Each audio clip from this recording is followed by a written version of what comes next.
2022 sub inspector எக்ஸாமில் சைக்காலஜின்னு கேட்கப்பட்ட கேள்வி பார்ப்போம். ராஜா தன் வீட்டிலிருந்து கிழக்கு நோக்கி 10 அடி நடந்து பின் வலதுபுறம் திரும்பி 3 அடி நடக்கிறான். மறுபடியும் அவன் வலதுபுறம் திரும்பி 14 அடி நடக்கிறான். அவன் வீட்டில் இருந்து எவ்வளவு தூரமாக உள்ளான்? இதுதான் கேள்வி.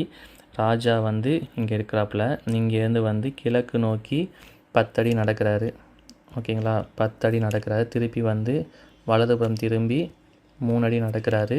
திருப்பி வலதுபுறம் திரும்பி 14 அடி நடக்கிறாங்க. ஓகேங்களா, இது 1 10 + 4 14 அடி நடக்கிறாங்க.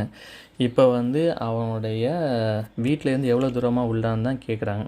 ஓகேங்களா, இதை டிஸ்டன்ஸ் கண்டுபிடிக்கிறது பித்தாகரஸ் தேற்றத்தை யூஸ் பண்ணுவோம்.